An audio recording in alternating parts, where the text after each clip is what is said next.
على كل let's start by William Shakespeare. The lecture is going to be about his poem The Passionate Shepherd to His Love, that's written by Christopher Marlowe, and the presentation of today is going to include 8 parts. I hope that we are going to finish 6 or 5 of these parts, and the rest is going to be the homework of the students. You see that the Passionate Shepherd to His Love, or the lecture, includes the first point is the Christopher Marlowe biography or biographical elements of Christopher Marlowe, يعني حياته الشخصية. The Passionate Shepherd to His Love, the poem, I mean the text of the poem, then the introduction to the poem, 4 the summary of the poem, 5 critical overview, themes, and 7 style of the Passionate Shepherd to His Love, as well as the pastoral poetry or the pastoral tradition that have been followed in the poem The Passionate Shepherd to His Love by Christopher Marlowe. The first of the lecture is Christopher Marlowe's biography. Christopher Marlowe, a writer, a dramatist, and a poet.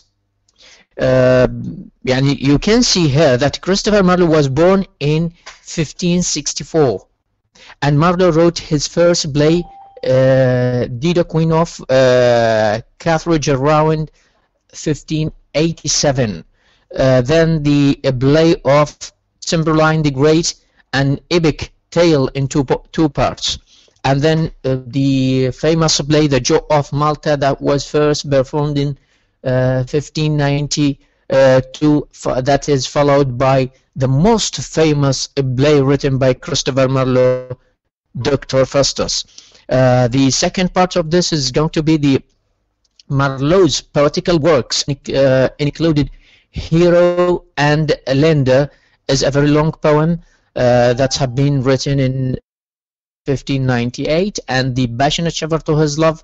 Then we have to focus on the poets of the age of the 16th century who has been praised the quality of writings of Christopher Marlowe, like William Shakespeare famously paid a tribute to him in his play. I mean that Shakespeare wrote the play As You Like It, and he praised the works of Christopher Marlowe, and he quoted a line from Marlowe's work like Hero and Lender. Means that we are going to find some lines of the poem Hero and Lender by Christopher Marlowe written in the play of William Shakespeare, As You Like It. So Christopher Marlowe was born in 1564 and was considered to be one of the prime writer of his day, greatly influencing his better known compatriot William Shakespeare. يعني he has a great influence, or a kinds of a tremendous influences on the writings of William Shakespeare. يعني هو أثر في كتابات شكسبير. يعني ممكن تلقى في كتابات شكسبير إشارات كبيرة وكثيرة إلى الشاعر والكاتب Christopher Marlowe. His life was short and ended violently, but he is deemed one of the most influential figures in English literary history. Christopher Marlowe was born in Canterbury. His father was a humble shoemaker, يعني كان والده صانع أحذية, and sent Marlowe to King's School. He studied well and eventually earned a scholarship that saw him gaining a degree from Cambridge. About this time, rumors began to rise that Marlowe was working as an agent for Sir Francis Walsingham, a principal secretary to Queen Elizabeth I.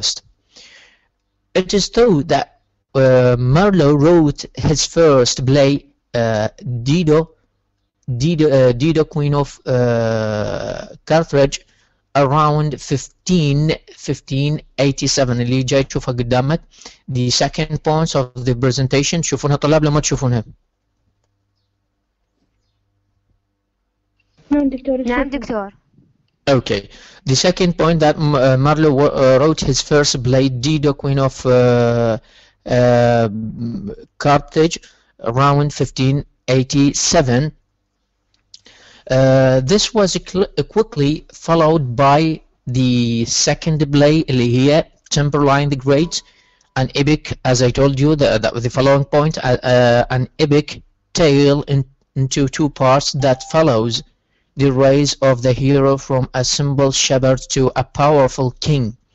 It was a big change from the tread prose of previous poets and writers of the era. With a more vivid literal sense and the plots of a greater complexity. Perhaps his two most famous works were Jew of Malta, اللي هي هنا تشوفونها قدامكم. Jew of Malta, Jew of Malta that was first performed in 1592, and Dr. Faustus اللي هي طبعا من أشهر المسرحيات اللي كتبها Marlowe. But of the success of Marlowe's plays was the actor Edward Alleyn. يعني جزء كبير من النجاح كان يرجع إلى الممثل Edward Alleyn, who was very popular at the time. Marlowe's poetical works include Hero and Lender in 1598 and The Passionate Shepherd to His Love اللي هنا عندك بالpage 2. Poetical works include Hero and Lender in 1598 and The Passionate Shepherd to His Love. Not much is known about the true life of Christopher Marlowe, and that there is often couched mystery and myth. He has been described alternately as a spy, a rebel, rouser, and a heretic. يعني الطو دائما كان يوصف بأنه spy, rebel, rouser, and heretic. His involvement in spying is speculative and derives from his time at Cambridge, where doubt over whether he would be awarded his degree was overriding by the Privy Council, and the fact that he had several unexplained absences during his period there. Other records, يعني بعض المعلومات الأخرى from the time show that he spent more lavishly than would be normal for someone of his standing on a scholarship. There is no doubt that he traveled abroad on certain missions, and in 1590 to 1592 he was arrested in Netherlands on counterfeiting charges, although he was never imprisoned. Whilst he was often linked to Catholicism on occasions, there was also rumor that he was an atheist. يعني كانت عليه إشارات كثيرة وإشاعات بأنه كان ملحدا. A dangerous belief in that in the late 15th century. As a writer, he was widely admired by his contemporaries. اللي هو, for example, عندنا William Shakespeare famously paid اللي تشوفونه هنا, point number 2 in this page. Shakespeare famously paid tribute to him in his play As You Like It, quoting a line from Marlowe's work Hero and Lender. Shakespeare was greatly influenced by Marlowe's writings. Revigorators his themes in many of his own plays. مايكل درايتون اللي هو شاعر في القرن السادس عشر, بن جونسون بعدين جبيل, and all wrote of Marlowe's mighty lines, يعني كتبوا عن كتاباته الراقية جدا. Uh, if his life was a countendom, then the circumstances of his death are also shaded by the Marlowe's mistakes. Officially he was stabbed to death, يعني طعن حتى الموت by anagram Fraser while staying at a house in Deptford. Fraser pleaded self-defense with which was accepted by the coroner, and Christopher Marlowe was then buried in an unmarked grave، يعني حتى دفن في مكان غير معلوم لحد الآن. Over the years there have been many theories about whether this was an argument that went wrong or something more sinister. There were rumors that Marlowe had got on the wrong side of the of Essex, and the meeting was to either gain the writer's cooperation or silence him forever. Marlowe was just 29. يعني عمره كله عبارة عن 29. يعني عمره كله عبارة عن 29. بنين إذا ممكن. اغلق المايك. اغلق المايك. هذا ثاني حمام غسلت يلبس شو.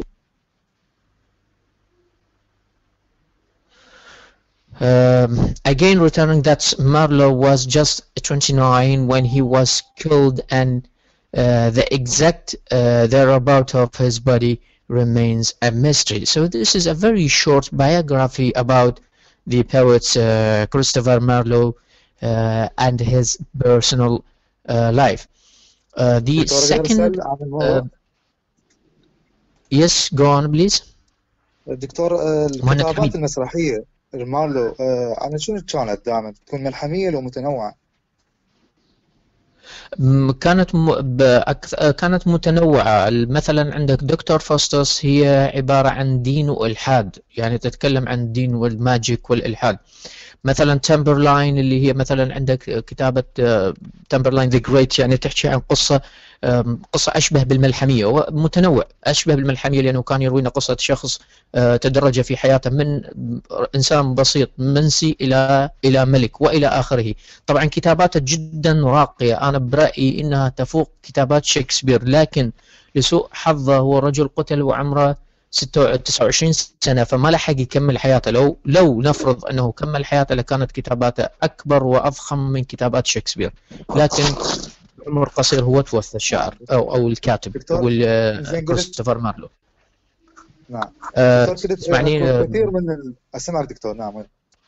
نعم. دكتور، ذكرت أنه الكثير من الكتاب اقتبسوا هو من مارلو. زين، شنو الطريقة اللي اقتبسوا بها؟ أنه مارلو ضاف شيء جديد للبلاي، لو مجرد أنه كانوا يأخذون من عند بعض لا الاقتباسات كانت كلها أبيات شعرية يقتبسونها. مثلا عندك إذا نرجع للبرزنتيشن هيرو اند لندر، اللي هي عبارة عن هيرو اند لندر قصيدة كلش طويلة للكاتب كريستوفر مارلو. هنا ويليام شكسبير أخذ من هذه ويليام شكسبير. إذا تشوف هاي البيج قدامك تشوفها مهند؟ نعم دكتور، واضح. حسن، مو مهم. العفو. هاي الثانية، النقطة الثانية اللي قدامك هنا، ويليام شكسبير كتب مسرحية اللي هي المسرحية اسمها As You Like It. طبعا بالمسرحية قصائد غنائية، بهذه المسرحية اقتبس أبيات شعرية كثيرة من هيرو اند لندر، يعني أخذها على شكل اقتباسات. طبعا مو هو الوحيد، عندك احنا قلنا الكثير يعني من الكتاب. مثلا عندك جون دان أخذ من عنده، بن جونسون أخذ من عنده، مايكل درايتون أخذ هواي اقتباسات. الاقتباسات يعني شو نقصد بها؟ ياخذ أبيات شعرية، مثلا يكتب له شاعر يكتب له مسرحية، في المسرحية مالته ياخذ أبيات شعرية من كريستوفر مارلو يخليها بداخل المسرحية أو بداخل البلاي أو بداخل الرواية، أو في بعض الأحيان يسوي على شكل كوتيشن في قصائد. هذا يعني أنهم متأثرين تأثير كبير في الكاتب كريستوفر مارلو. تفهمني حسن؟ حسن. شكرا جزيلا للتوضيح دكتور. حياك الله. So the second part, as we have notes that we are going to read the poem as a whole. You can see that the poem includes 6 stanzas. Each stanza a complete quatrain, means 4-line stanza. It is written in form of stanzas. It includes 6 stanzas. Each one contains 4 lines. It means that it is written in form of quatrains with famous rhyme scheme AABB BBCC إلى آخره. The poem is started with an invitation.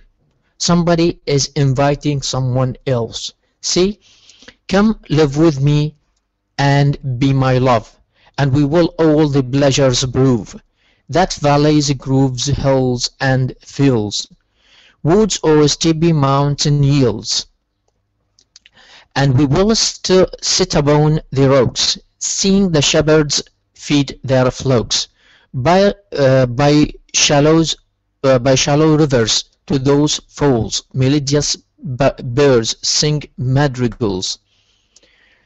And I will make thee bed of roses, and 1,000 fragrant bosses, a cape of a flower, or a cap of a flower, and a kirtle, embroidered all with leaves of myrtle, a gown made of the finest wool, which from our pretty lambs we pull, fair-lined slippers for the cold, with buckles of the purest gold.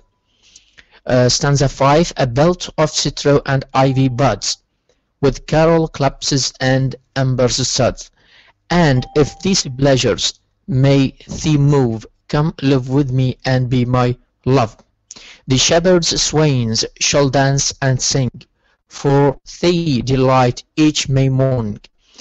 If these delights thy minds may move, then live with me and be my love. This is the poem as a whole by reading it very shortly.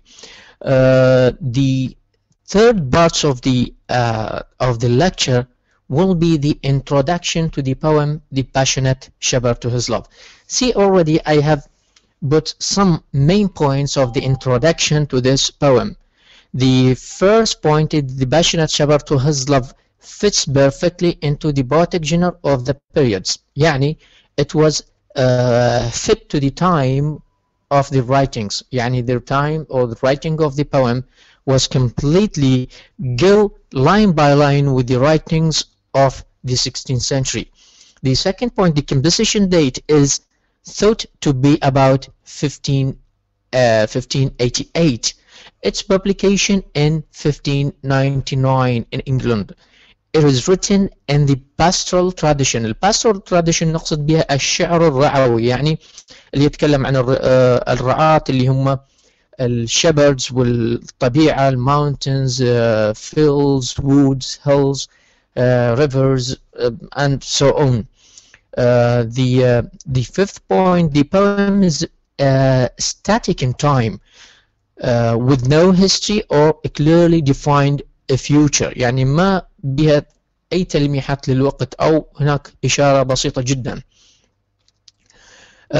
Prior to the composition of the poem, early English Renaissance poetry had been most concerned with romantic love. يعني most of the writings of poetry during the times of Christopher Marlowe was poetry of romance and love. That's why the poem is written in pastoral tradition to form or to represent the romantic love. The last point is going to be that Marlowe's poem, اللي هي The Passionate Shepherd to His Love, remains a long-lasting and important example of the Elizabethan poet's talent. Anyhow, I am going to comment on the introduction as a whole.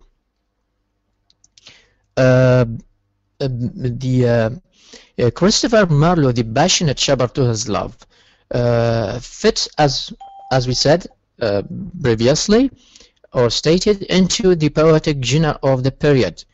poets of Elizabethan شنو نقصد بهاي النقطة؟ Poets of Elizabethan age use poetry as a way to express their wits and talent.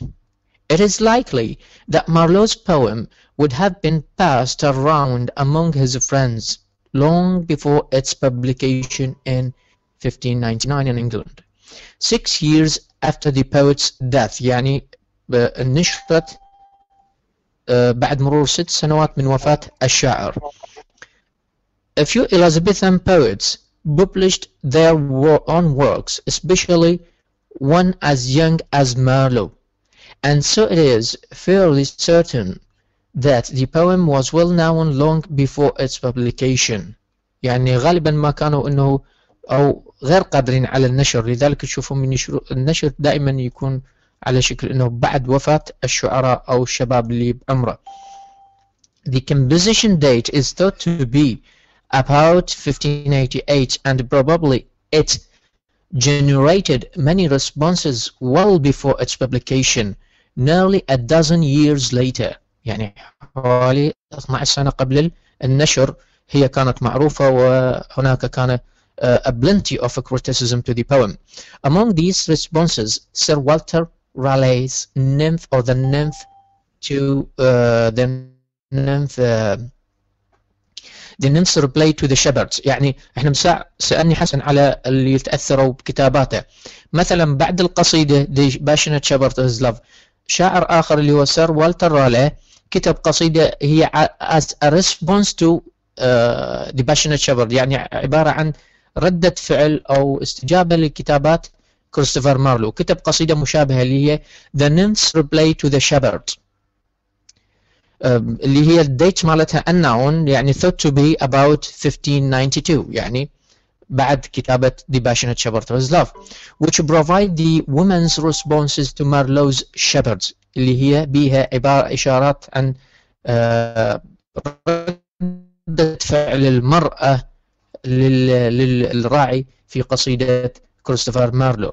Marlowe's poem also inspired several other notable works that were similar in tone and content, including John Donne's.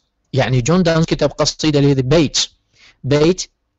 Bait B-A-I-T in 1633 في سنة 1633، يعني بعدها تقريبا بحوالي أكثر من 100 سنة، العفو أكثر من ما يقارب 40 سنة، يعني بعد كتابة The Passionate Shepherd of His Love ب40 سنة، which also relies upon wit and sexuality to entertain the reader.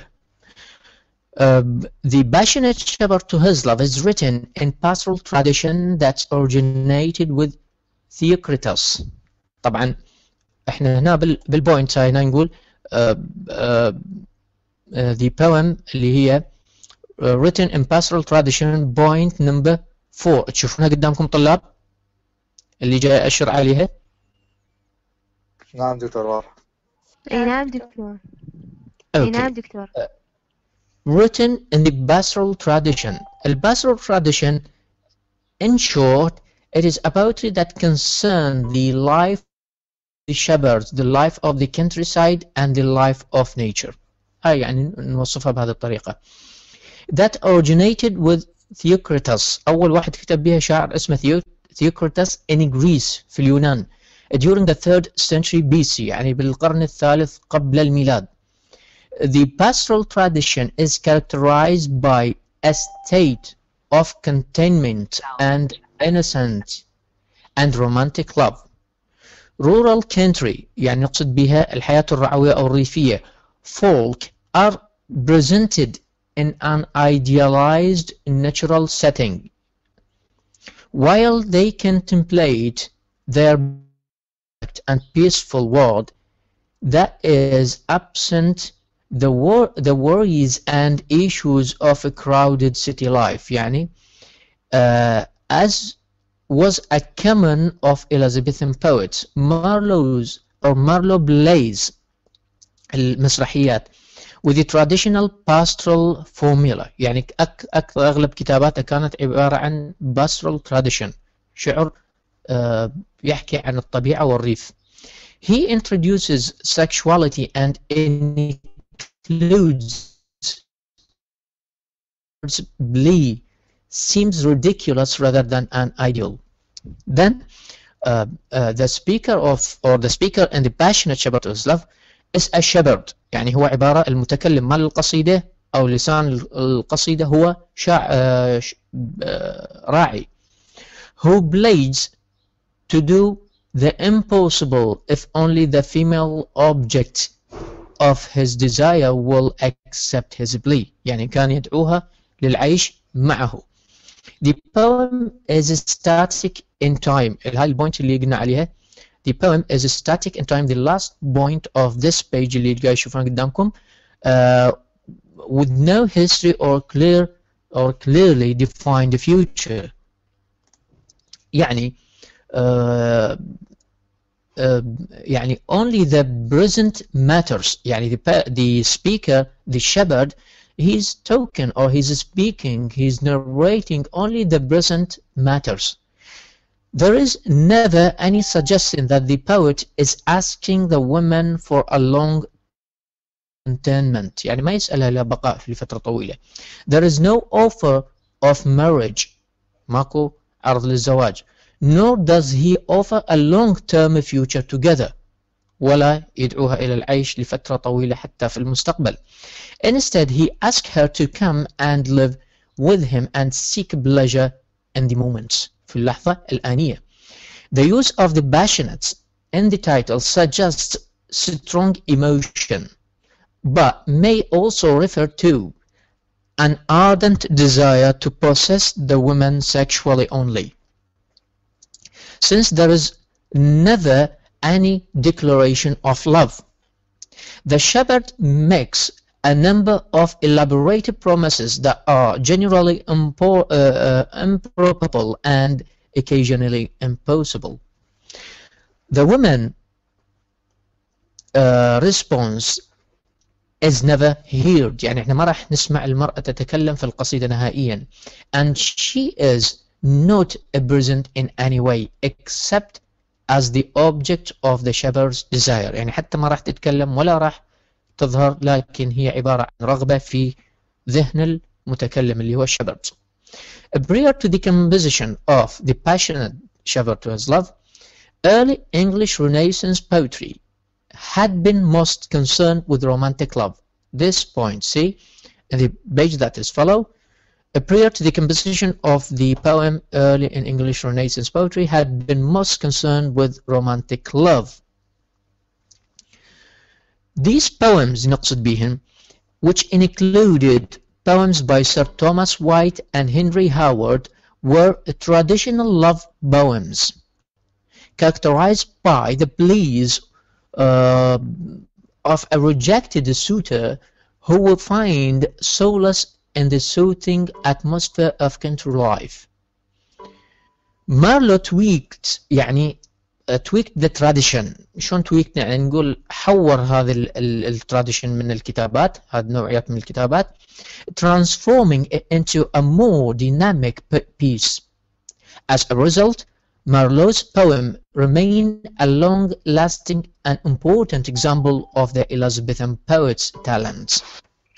The passionate shepherd to his love is included in most literature anthologies، يعني نلقاها في أغلب كتب الشعر، المجموعات الشعرية.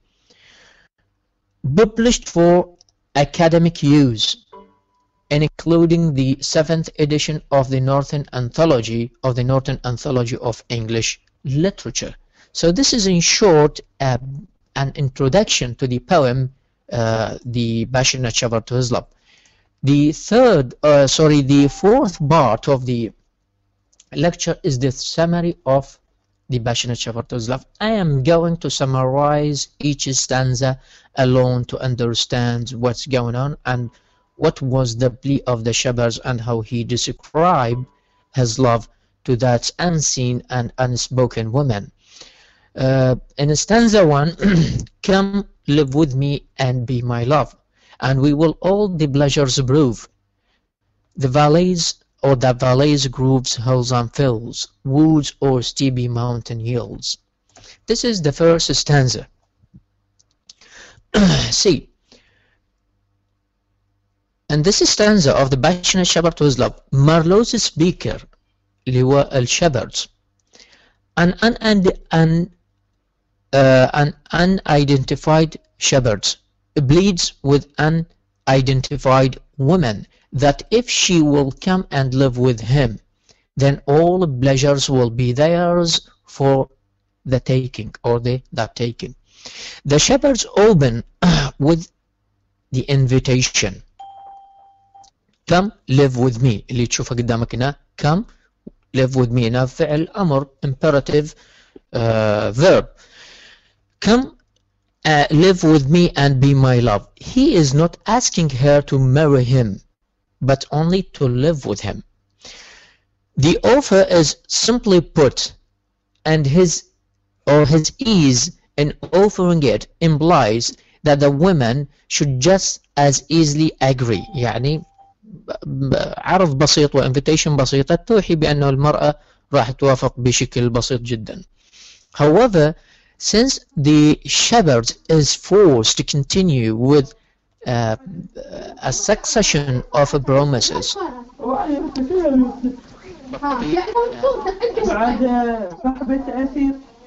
بنين يا بنين بنين نغلق المايك مالتها وترجع علينا. نغلق المايك وترجع مرة أخرى. على كل, since the shepherd is forced to continue with a succession of promises, the reader can assume that the shepherd's initial offer was not well received. يعني بما أنه قدم عدة عروض, يعني قدم العرض الأول، العرض الثاني، العرض الثالث، يعني بمعنى أنه الأول الرفض ماكو فايدة فيتقدم بعرض ثاني وثالث وهكذا. The shepherd promises the women pleasures they will experience in all the pastoral setting that nature can supply. Since he promises that the couple will experience these pleasures in a variety of locations, it appears his expectation is that the pleasures of the world are principally sexual.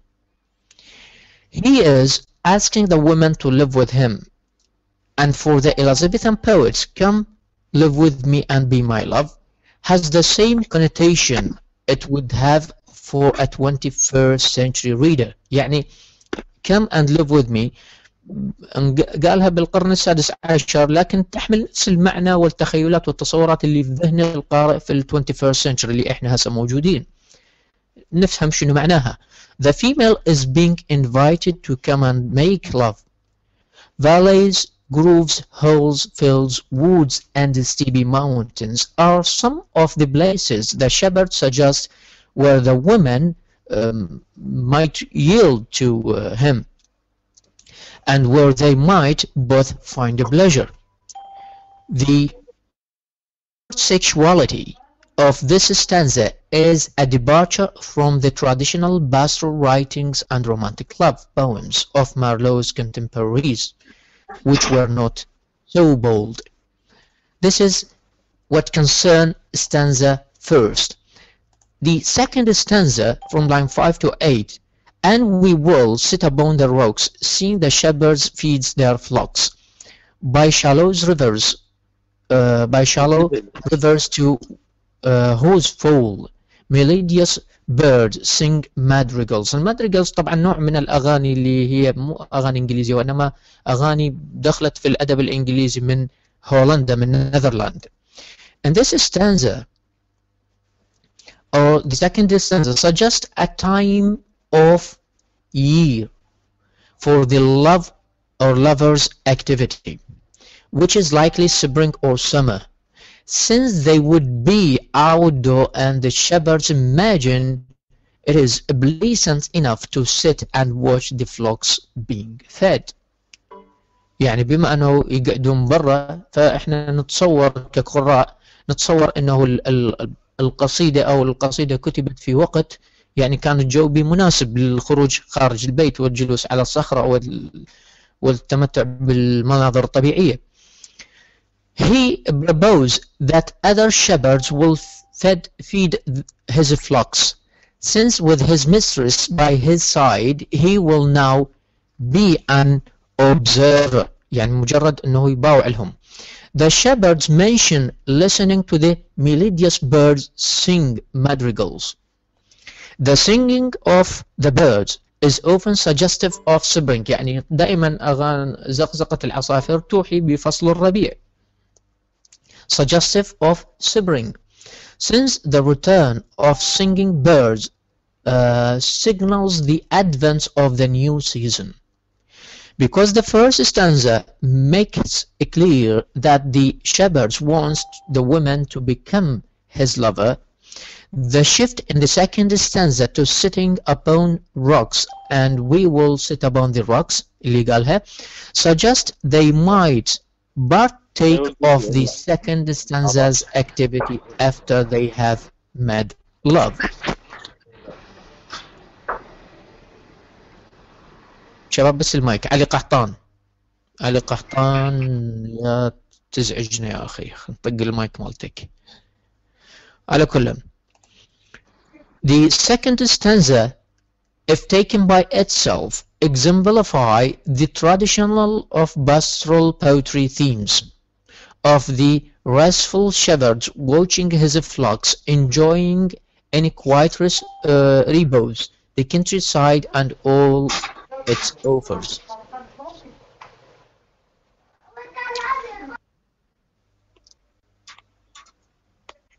هذا من النوم طلع لنا. اخوان جاي يسمعون الصوت؟ لو بس انا اسمع نعم دكتور جاي نسمع الصوت. يا دي الفضايح. على كل so it is the idealization of the pastoral form in which nature is benign and safe, filled with shallow rivers and melodious birds. In the early pastoral tradition, the shepherds would be alone, dreaming about women he loves and whom he wishes to court. But in Marlowe's poem, the introduction of sexual desire inserts the woman into the scene. She is to will witness the flocks feeding and enjoy the peacefulness of country life. This, or the isolation of the shepherd, is thus removed in Marlowe's poem. In the final line of stanza 2 اللي تشوفها قدامك هنا the final line, melodious birds sing madrigals. The shepherds invoke madrigals as accompaniment for the longing couples. The madrigal was an Italian import. طبعا هي مو Italian هنا Italian, sorry, it's kinds of lyrical songs that have been imported into England from Netherlands in the late 16th century and especially used in music with accompaniments of music. In Elizabethan England, a formal, more complicated Netherlands aristocratic style of song was replaced with higher, more romantic tone and content. The madrigals.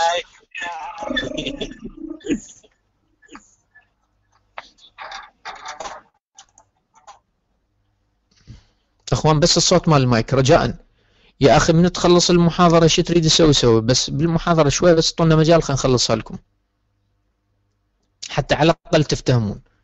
واحد يسولف، واحد يضحك، واحد ما أدري يعني شنو الهدف. على كل this way the shepherd's inclusion of the madrigals provide a of romantic entertainments that complete the image of gaiety اللي يقصد بها الفرحة and light romance the woman will enjoy if she agrees to accept the shepherd's plea. The third stanza of the poem from line 9 to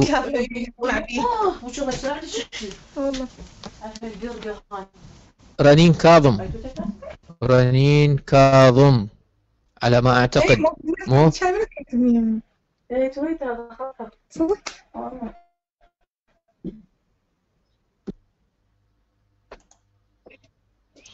رنين كاظم بلا زحمة عليك بس مايك لأن سوالفكم كلها يمنه. رنين كاظم جاء أدور عليها راح نغلق المايك. غلقت دكتور. يعني خاصة سوالف خاصة ما يصير تطلع هنا، رحتوا دخلتونا بمتاهات يعني عبارة عن سكاندلز. رنين كاظم هذا المايك مالتها راح نغلق المايك.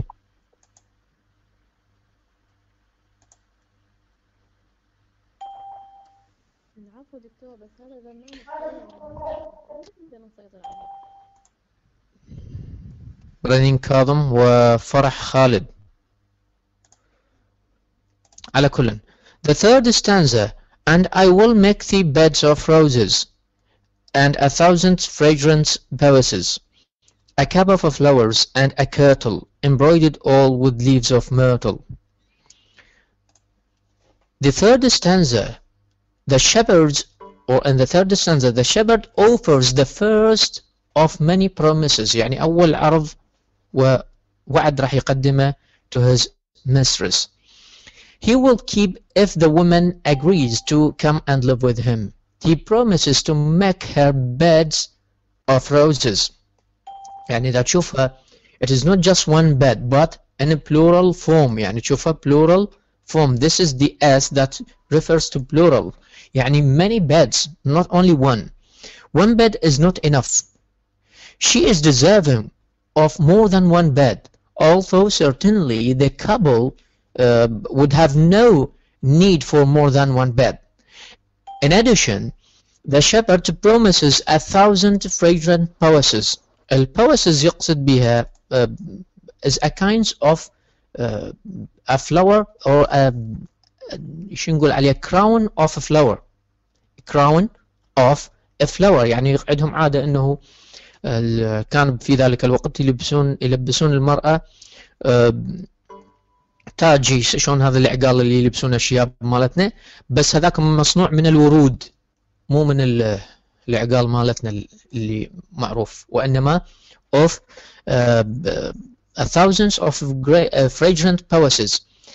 In essence, the shepherd is promising the impossible. يعني thousands آلاف التوج من الورد اللي توحي بأنها this promise is impossible. But he is representative of any eager lover to turn to a hyperbole, gross exaggeration, to entice a beloved. يعني بهذا الأسلوب يعتبر hyperbole مبالغة جدا. In this case, the woman would be buried in poesis. يعني إذا جاب لها thousands of fragrant poeses. صور الموقف قدامك. Thousands of crowns of poeses or flowers. يعني آلاف التوج من الورد. يعني ايش راح يصير بها؟ راح عبارة عن buried in poesis. راح يعني معنى راح تدفن في هذا الورد. Or flowers, which it creates an image more silly than romantic. اللي تعطينا صورة silly جدا.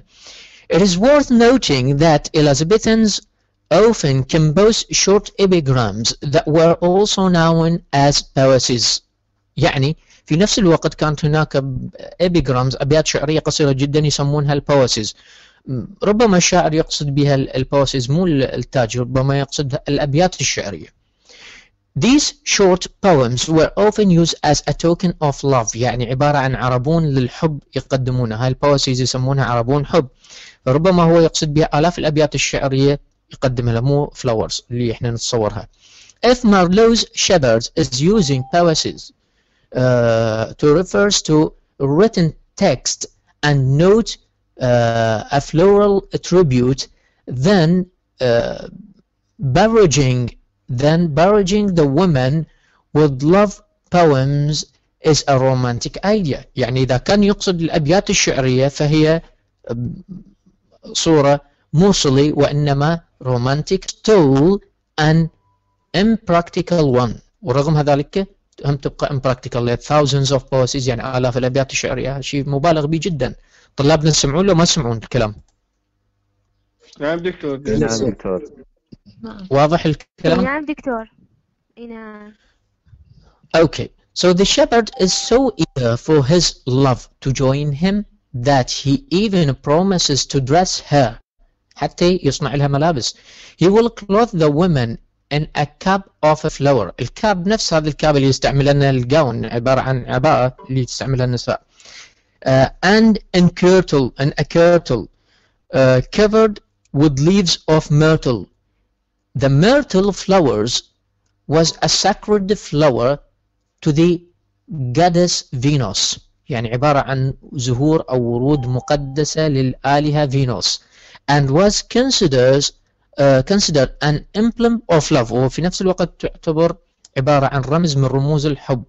A kirtle was the outermost garment that an Elizabethan woman would wear. عبارة عن عباءة. الجارمنت عباءة أو فتشي اللي بسنا في ذاك الوقت. It was a sleeveless بدون ردانات. Bodice with eyelets for ribbon that lays upon the front. يعني شلون هذا بها تلبس بدون ردانات؟ عبارة عن صدرية بدون ردانات وفتحة كبيرة في الصدر على مود تتزين بالورود وإلى آخره. It would have been worn over a shirt or blouse. يعني تلبس فوق التيشيرت أو الشيرت أو البلوز. هي عبارة عن صدرية. Or even a dress. And it would have had a skirt attached to it. يعني شايفين الصدرية اللي لبسنها حسب الموديل الجديد بس بنطلون بها. شلون البنطلون الكابوي اللي يلبسونه مال بدلات عمل أهل الكابوي يلبسونه صدرية قدام وتعلاقات اثنين بالكتف ويا بنطلون كامل. فهو كان بهذا الشكل لكن مو بنطلون، إن عبارة عن skirt attached to it. نفس الترتيب بس بتنورة. The kirtle would have been the dressiest part of the women's garments, and so the shepherd's plan to decorate the women kirtle would have been in keeping with Elizabethan customs, since the kirtle would have customarily been adorned with some embellishments. This is the end of stanza 3. Moving to stanza 4 اللي هي a gown made of the finest wool. يعني بدأ يعطيها promises جديد. Which from our pretty lambs we pull, fair lined slippers for the cold, with buckles of the purest gold. يعني هنا زادت الأوفرز مالته. In the fourth stanza, the shepherd continues his promises to clothe the women.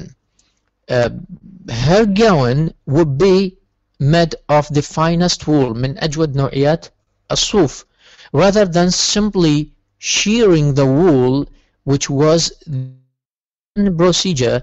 The shepherds will pull يعني الفعل هنا pull اللي تشوفه قدامك from our pretty lambs we pull. هذا الفعل بالأخير هو عادة يجزون الصوف بالمقص اللي معروف، لكن هو هنا يقول pull سحب بشكل gentle يعني يقصد به. This image transforms. هذا منه طلع لنا جديد بالخط.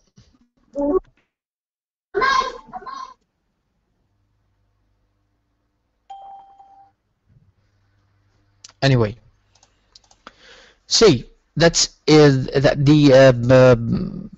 which يعني العادة هي معروفة أنه sharing the sheep يعني يجزون الصوف، لكن the poets he used bull the wool from the pretty lambs يعني سحب a gentle way.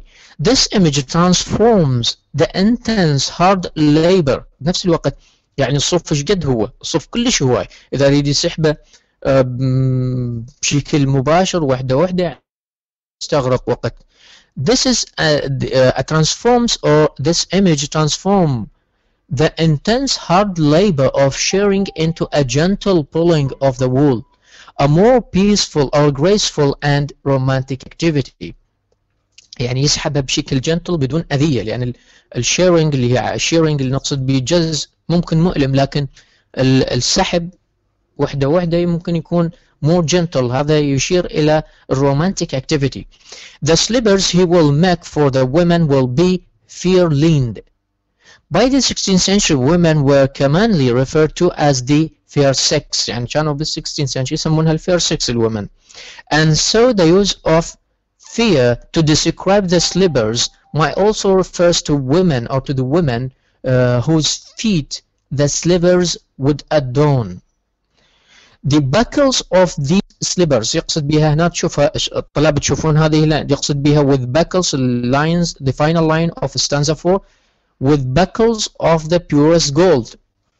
شنو نقصد بالبكل؟ ممكن واحد يوضح لي؟ طارق مطشر. طارق مطشر.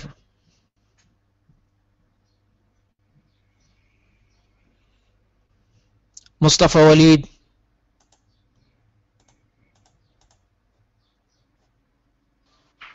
نعم دكتور.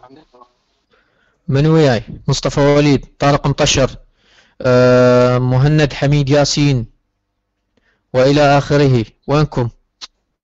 موجودين جاي نسمع دكتور. فاطمة جعفر. فاطمة موجودة؟ نسمع عبد الأمير. نعم دكتور. نعم أستاذ. ميادة علي عبد الزهرة. خلينا نشوفكم وين نايمين قاعدين. دكتور جاوب. من أنت أول مرة؟ خلينا نشوفك. ماهر رزاق. ماهر. ميادة موجودة؟ نعم دكتور موجودة. أكيد. جيد. فرح، خالد، شمس، وتبارك، وطارق. طارق مطشر موجود؟ موجود. طارق. نعم دكتور. نعم دكتور. وينك طارق؟ خلينا نشوفك. ايش بيك ضايج؟ هاي الصورة مو إلك مو؟ مال واحد ضايج. لا دكتور بس شوية. اوكي. فاطمة عادل، مهدي سلمى، فاطمة حسام، فاطمة عقيل، آيات طارق، آيات صالح العفو. Okay. So what's the meaning of buckle in the last line? Show me the okay. Show me the meaning of, or tell me about the meaning of the buckle in the last line of stanza 4. With buckles of the purest gold. شوفون العرض قدامكم مو؟ نعم دكتور. So what's the meaning of buckles? دكتور جاوب. من أنت؟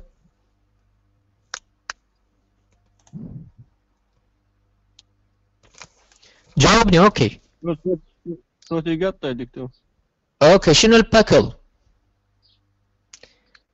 بزيمات دكتور.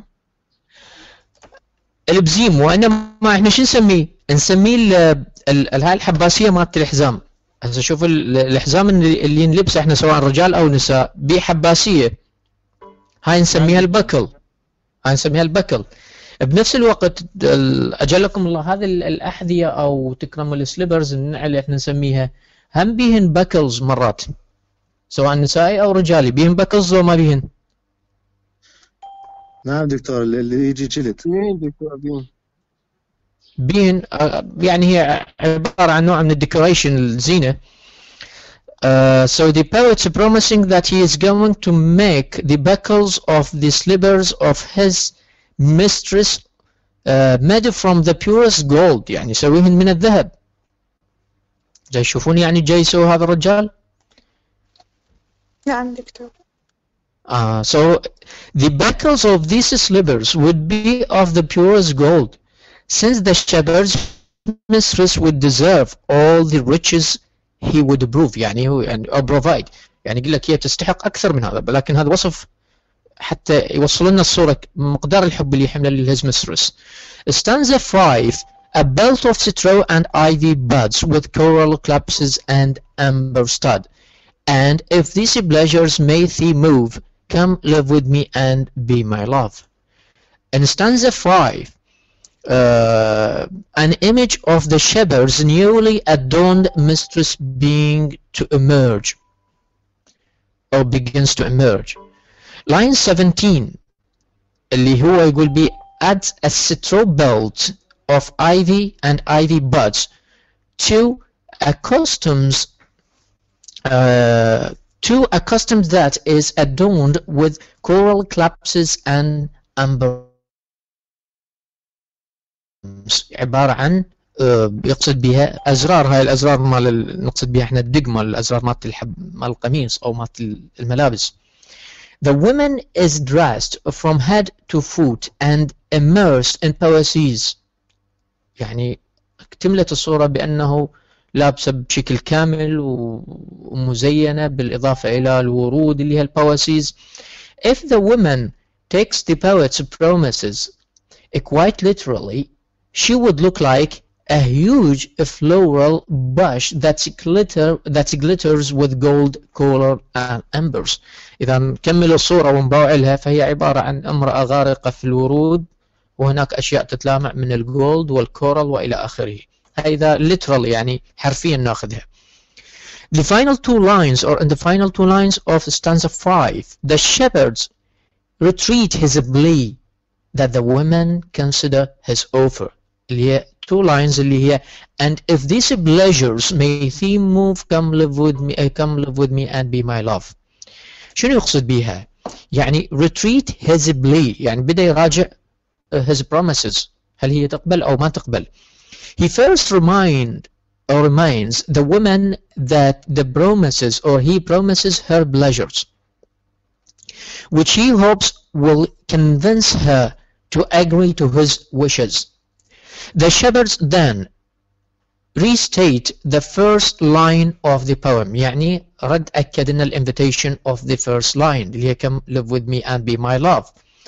There is no need to repeat all the many promises of the endless love, of sweet beds of roses, or of the clothing he would fashion for her. Instead, he assumes she will remember his promises, and if she finds them satisfactory, she will choose to join him. The repetition of the first line makes it clear how easy and simple the woman's choice would be to join the shepherds in love. But just in case she needs more persuading, he uses the final stanza to offer a few more incentive. This is in stanza 5. The final stanza number 6. The shepherds swain shall dance and sing, for they delight each May morning. If these delights the minds may move, then live with me and be my love. And the final stanza of the shepherd, the passionate shepherd to his love. The shepherd uses one last opportunity to seal the deal and حتى يحكم الاتفاق أو يضبط الاتفاق and convince the woman to give up her chastity to his entreaties. If the woman will agree to be his love, the shepherd's promises his swain shall dance and sing. Swain was a common word for shepherd, and in the 16th century the two words were used interchangeably to create a more favorable image of shepherds. السوين عبارة عن كلمة تشير إلى أو هي عبارة عن مرادف لكلمة shepherds في ذلك الوقت. The shepherd's life was one of the hard work, and describing him as a swain, which might also refer to a gallant lover, conjures a more romantic image. So the idyllic nature, يعني الطبيعة اللي وصفها أن في القصيدة, the idyllic nature the shepherds has thus described is further enhanced by the image of a swain. يعني عززها بصورة swain who will dance and sing each morning for his lover's entertainment، من أجل متعة الطرف الآخر أو البارتنر.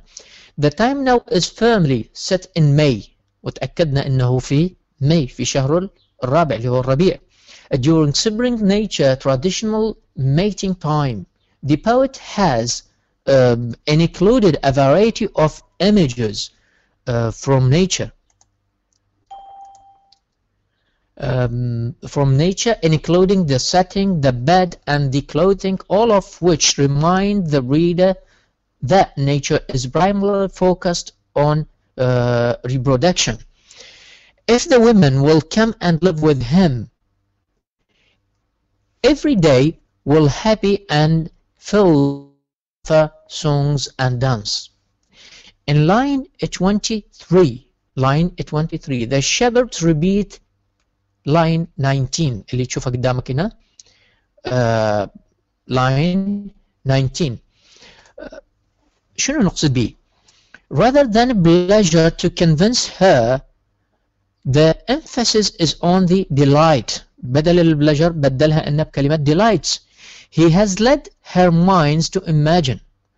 All of his promises have been the imagining of a hopeful lover. He has hoped to convince her mind, not her heart. يعني هو توجه إلى عقلها قبل قلبها. The shepherd has described an imaginary world that he hopes will persuade the women to join him through her use of reasons, if not through her heart. The final line is a repetition of the opening line of the poem, reinforcing the relative ease the woman should face in making her decision. The decision is as simple as the shepherd's monosyllabic words, live with me and be my love. So this is practically the short summary of the poem. Then we are moving for point number 5 اللي هي 5 نقصد بها اللي critical overview or critical analysis of the poem. طبعا احنا عندنا كم بارت قلنا ال V اللي هو رقم 5 ويبقى عندنا themes والstyles والpastoral poetry. Anyway نتحول إلى ال critical summary of the critical overview as we have signed here. The critical overview of this poem is going to criticize the writing of the poem, the modes of the writer, as well as the dictions and whatever things that are related to the poem. See, in the critical overview, Marlowe is credited with several translations, including the first book of Lucan in 1582 and Ovid Amyros in 1582. Marlowe also wrote 7 plays. Marlowe wrote the Passionate Shepherd to His Love. He wrote a longer poem, Hero and Lender, and 2 shorter poems اللي هي قدامك شوفها Dedicatory Epistle to Mary, the Countess of Bimborg, and Epitaph on Sir Roger Manwood. Again, the Passionate Shepherd to His Love is set to music and sung by a 1930s style big band singer. The poem اللي هي the Passionate Shepherd to His Love, and that has a great influence on other poets like Sir Walter Raleigh, the nymph replays to the shepherds, and John Donne's The Debate, and the last one is the theme. So I'm going to comment on the critical overview of this poem. See, since poetry of the English Renaissance was not reviewed, the best way to understand the impact of Marlowe's The Passionate Shepherd to His Love is to consider its place within Marlowe's body of work. Its place within the literary canon. and its influence on other poets. يعني حتى نفتهمها لازم نقيسها بالكتابات مالته وبالكتابات الموجودة في وقته وبالتأثيرها على الشعراء الآخرين. translating طبعا هو كان واحد من الترانسليترز المعروفين في وقته، يعني يترجم من اللاتينية إلى الإنجليزية. Translating Latin text to English was a common pastime for Elizabethan poets, and Marlowe is credited with several translations, including the first book of Lucan, as we told you, as we have stated, in 1582, and Ovid Homeros in 1582. Marlowe also wrote 7 plays, but his published poems number far fewer. يعني القصائد كتبها قليلة جدا، far fewer. In addition to the passionate shiver to his love, he wrote longer poem اللي هي Hero and Linda, unfinished at the time of his death، حتى اللي كانت غير ما خلص حد ما مات. And 2 shorter poems اللي هي Dedicatory Epistle to Mary, the Countess of Bimborg, and Epitaph on Sir Roger Manwood. Of Marlowe's shorter poems, only the passionate shiver to his love has received a widespread study، اللي هي الوحيدة من القصيرة اللي اندرست بشكل كافي. Anthologies، يعني عدة الانثولوجي نقصد بها مجاميع شعرية كبيرة. Anthologies of English literature, such as the Norton Anthology of English Literature, generally include only one Marlowe play اللي هي دكتور فاستس. يعني كل هاي الانثولوجيز بها بلاي وحدة اللي هي دكتور فاستس. His longer poem Hero and Linda and the Passionate Shiver to His Love أيضا موجودة بالانثولوجي of Norton Anthology of English Literature. More generalized literature anthologies, such as the Bedford Introduction to Literature, the Norton Anthology to Literature, include only the Passionate Shiver to His Love. يعني هذا الكولكشنات يحتوون على قصيدة واحدة اللي هي the Passionate Shiver to His Love. Its inclusion in anthologies offers an important indication of the influence of this Marlowe or of Marlowe's poem, since it is often the sole representation of his work to be included. The importance of the Passionate Shiver to His Love might also be judged by its inclusion in 1995 film adapted of William Shakespeare Richard III. يعني فيلم سوى على شكل مسرحية أو تمثيل في سنة 1995 اللي هو المسرحية ويليام شكسبير ريتشارد III.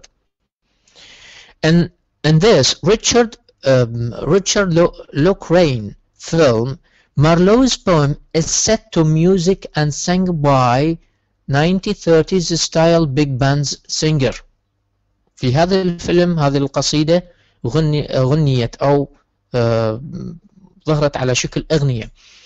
The singing of Marlowe's poem occurs near the beginning of the film and provide a backdrop to the introduction of the principal characters. As the song is being sung, characters are greeting one another and dancing as they celebrate the new king's victory over Henry VI. This setting provides a prominent role of the Passionate Shiver to His Love, since it also sets the stage for Shakespeare's famous opening lines. Now is the winter of our discontent, made glorious by this son of York. This opening soliloquy established Richard's dissatisfaction with his new peacetime rule and makes it clear that he is subtle, false, and treacherous. There is one other way to judge the significance of the Passionate Shiver to His Love. فهناك طريقة أخرى للحكم على القصيدة, and that is by evaluating its influence on other poets. وهي طريقة معرفة التأثير اللي مارسته هذه القصيدة على الشعراء الآخرين. تسمعون طلاب لو لا؟ لو نايمين؟ Yes دكتور. نعم دكتور. يس دكتور. على كل يعني داخل 4 اللي يتكلمون الباقي نيام. Anyhow, several poets wrote poems responding to Marlowe's poem. يعني responding يعني كتبوا قصائد باستجابة أو ردة فعل للقصيدة The Passionate Shepherd to His Love. One of the best known of these poems is Sir Walter Raleigh's The Nymph Replies to the Shepherds اللي هاي تشوفونها قدامكم هنا. The Nymphs number 2. The poems and that has a great the poem has a great influence on other poets like Sir Walter Raleigh. The Nymphs Replies to the Shepherds and John Donne's poems The Page. C. In Raleigh's poem اللي هي يقصد بها هذه القصيدة The Nymph Replies to the Shepherds. In Raleigh's poem the speaker is the shepherd's mistress. يعني هالمرة القصيدة The Passionate Shepherd to His Love, the speaker is the shepherd and the listener or the silent listener is the woman or the mistress. In Raleigh's poem, in Sir Walter Raleigh's poem, it's vice versa, العكس تماما. The speaker is the shepherd's mistress and the shepherd is listening only, who makes it clear that time will soon wither all the poeses the shepherds promised. The promised gown, cap and kirtle will eventually rot, and the passing of time will intrude on the shepherd's promises of endless love, since youth will soon pass. Raleigh's poem was widely circulated just as Marlowe's had been. يعني القصيدة هي عبارة عن استجابة تماما. بما أنه القصيدة مال كريستوفر مارلو الراعي يتكلم والمسترس بس تسمع، هنا بالعكس عكسها سير والتر رالي، خلى الراعي ساكت أو الليسنر والمسترس هي اللي تتكلم وترد على كل طلباته أو البروميسز اللي عرضها بقصيدة The Passionate Shepherd to His Love by Christopher Marlowe. John Donne later continued the circle with his own poem, The Bait, which opens with identical line to Marlowe's poem, but which provides a fishing metaphor that suggests a fishing is wise enough to resist bait. bait يقصد بها البيت، نقصد بها B-A-I-T، نقصد بها الطعم اللي يصيد به السمك، الطعم بالتعبير المجازي. Even if a lover is not. Still another example of influence of the passionate shepherd to his love is found in William Shakespeare's The Merry Wives of Windsor. يعني اكو قصيدة العفو مسرحية أخرى لشكسبير، مو يعني بالإضافة إلى As You Like It، اكو مسرحية ثانية اللي هي اسمها The Merry Wives of Windsor. When Sir Hugh Evan, the Welsh parson, recite Marlowe's poem، يعني في هذه المسرحية مسرحية ويليام شكسبير اللي اسمها The Merry Wives of Windsor، اكو شخصية رئيسية اللي هو اسمه سير هيوج إيفانز، غنى قصيدة كريستوفر مارلو The Passionate Shepherd to His Love. So it's emerged a bit mangled in this recitation. Raleigh's and Donne's responses, which set in motion a later poem by Andrew Marvell to his coy mistress. يعني هذين القصائد بالإضافة إلى Andrew Marvell to his coy mistress هي أيضا a response to Christopher Marlowe's The Passionate Shepherd to His Love. Andrew Marvell to his coy mistress, when combined with Shakespeare's use and the continued appearance in anthologies and the study of The Passionate Shepherd to His Love, suggests Marlowe's poem has a timeless quality that renders it a classic. يعني كل هذه القصائد اللي انكتبت والمسرحيات اللي بها إشارات إلى هذه القصيدة توحي إلى أهمية the passionate shiver to his love وبشكلها الكلاسيكي. طبعا بقى عندنا الموضوع اللي بعد الكريتيكال اوفر فيو اللي هو themes style and pastoral poetry. Themes, what concerning themes، إن طلاب نكمل لو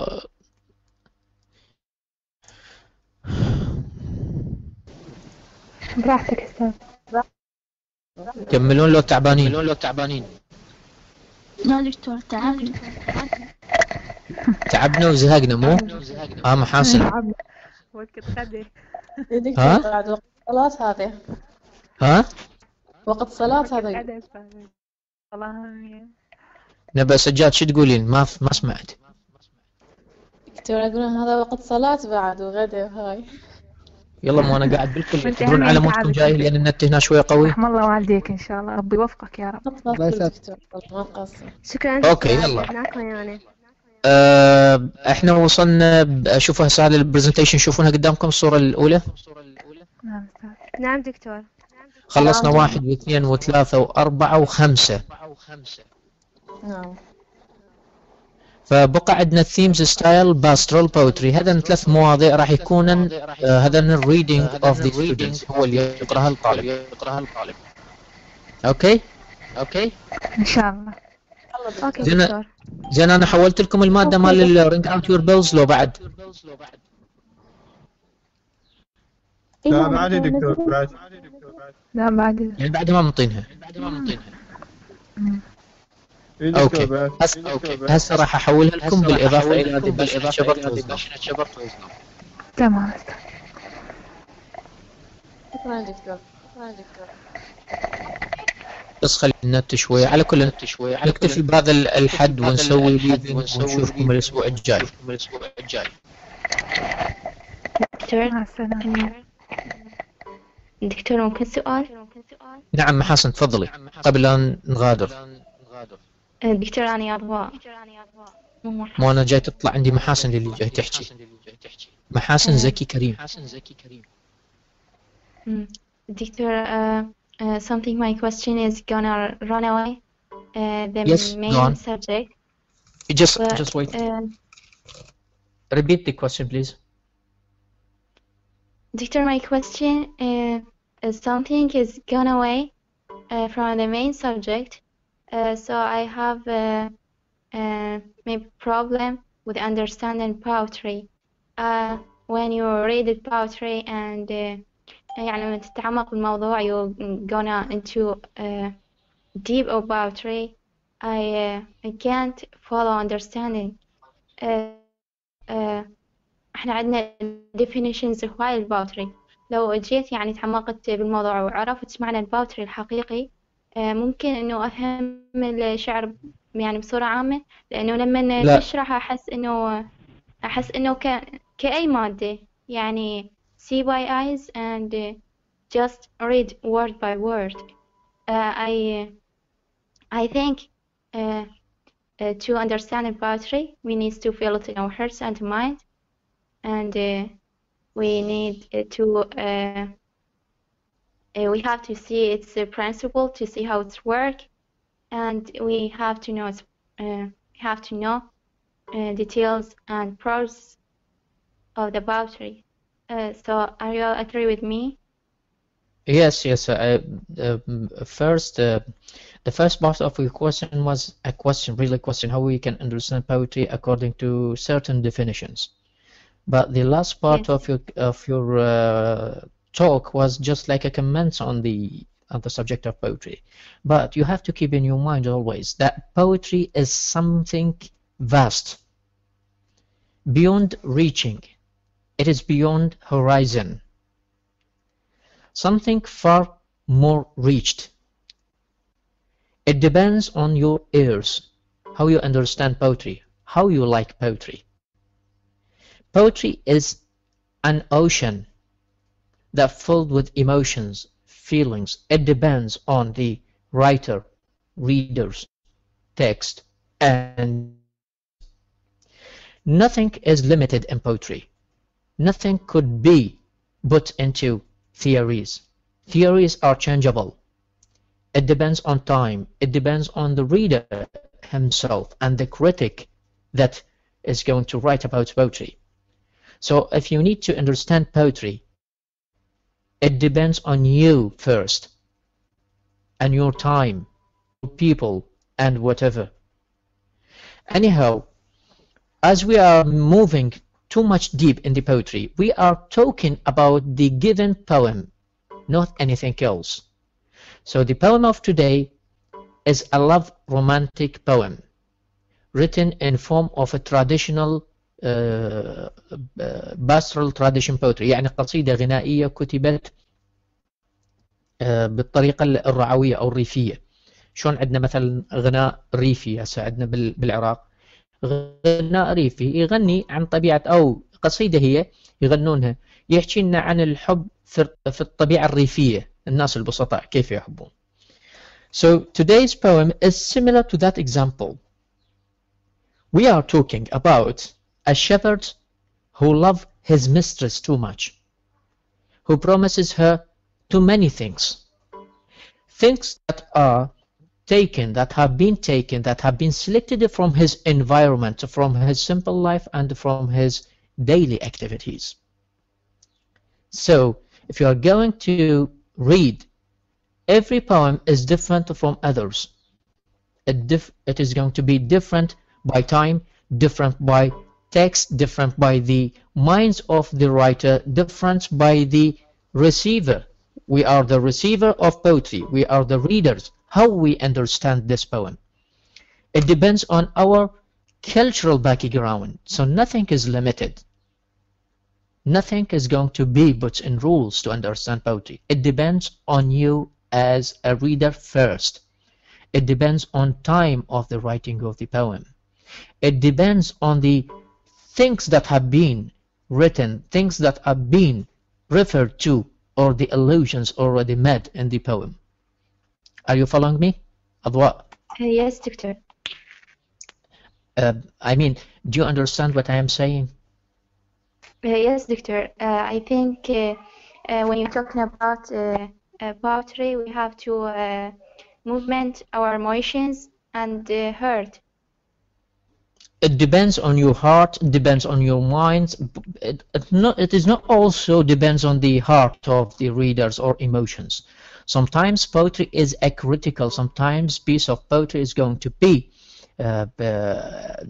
it has a pedagogical aims، يعني أهداف تعليمية. A didactical poetry، يعني البوتري أنواع مختلفة كلش هواية، فما تقدرين يعني تفهمينها كلها، تفهمينها حسب موضوعها. ربما نقدية تنتقد شخص، ربما هسه احنا عندنا الشعر الشعبي موجود، مرات عندنا شعراء فكاهيين، مثلا عندنا المرحوم الشاعر، استغفر الله انه اسمه راح من بالي، الشاعر اللي توفى قبل 2 أو 3 كان يطلع في برنامج نكات، تتذكرونه؟ لو ما تذكرون نسيت اسمه انا. صباح الهلالي. صباح الهلالي.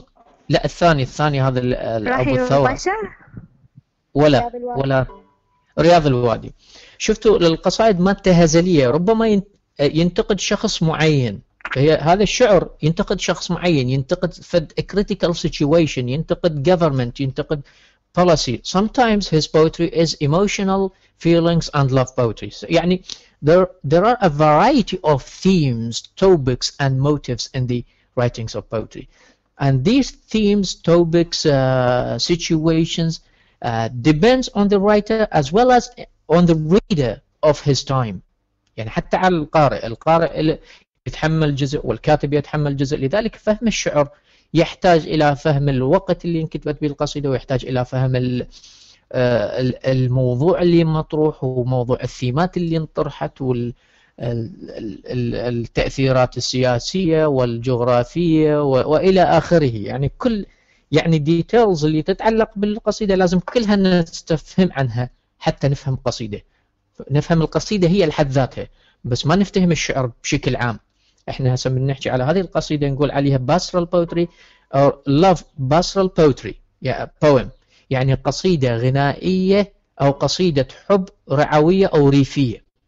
شلون قصيدة شلون أغنية شعر أغنية عراقية ريفية تتكلم عن الحب، فهي قصيدة أو أغنية ريفية إنجليزية تتكلم عن الحب والمشاعر. فنفس الشيء، فدرسنا الموقع مالها، المكان، شنو الشخص المتكلم، ميزات المكان اللي يعيش به، فتعتمد على كل التفاصيل اللي موجودة في القصيدة حتى تفتهم الباقي. تفتهمين يا Yes دكتور of course. فما راح أضواء. تفتهمين الشعر أضواء، تعتمدين على نوع القصيدة اللي عندك هي تفتهمينها بحد ذاتها، ما ليش علاقة بأنواع الشعر الباقية. فتركزين على كل قصيدة تعطى أو أي قصيدة تقرينها بالمستقبل سواء عربية أو إنجليزية، أنت لازم تفهمين الوقت اللي انكتبت به، السيتويشن اللي يمر أو circumstances of the poet، ليش كتبها، يعني التايم، البليس، الرايتر، his situation, and the important things your responses, how you understand this poem. يعني أنت you understand the poem in a way that is different from mine، يعني تختلف عن طريقي بالتفسير، different from others، يعني تختلف عن تفسيرات. فلذلك الشعر عبارة عن بحر جدا واسع لا يمكن إدراكه بشكل كامل، وإنما تعتمد على الوقت تعتمد على وقت كتابة القصيدة، ظروف الشاعر، ليش كتبها، شنو الملابسات وإلى آخره. فهسه احنا اليوم قصيدتنا هي عبارة عن قصيدة غنائية غرامية بطريقة ريفية، طريقة ريفية اللي نسميها الباسترال تراديشن، يعني ريف، تتكلم عن الريف والراعي وشون يوصف حبيبته وكيف يقدم لها بعض العروض. هي عبارة عن أشياء بسيطة ملتمسة أو مأخوذة من واقع اللي يعيش به، ما قدم لها سيارة فخمة أو قدم لها قصر أو قدمها، لكن قدم لها روزز وقدم لها بواسيز اللي هي إما kinds of flowers أو kinds of poetry، أو قدم لها slippers، يعني حتى قدم لها هديته جدا بسيطة تنسجم ويا واقع اللي هو الريفي، يعني قدم لها عبارة عن حذاء والبكلز مالته بزيم مالته راح يكون من ذهب أو جاون عباءة أو درس أي، معتمدة على القصيدة نفسها حتى نفهمها، ما نعتمد على باقي التفاصيل. أكيد دكتور. I think she is interested all this description. شكرا دكتور، شكرا على التوضيح. حياك الله حياك الله. على كل أنا راح هسه أفتح اسمه حتى أدز لكم الماتيريالز.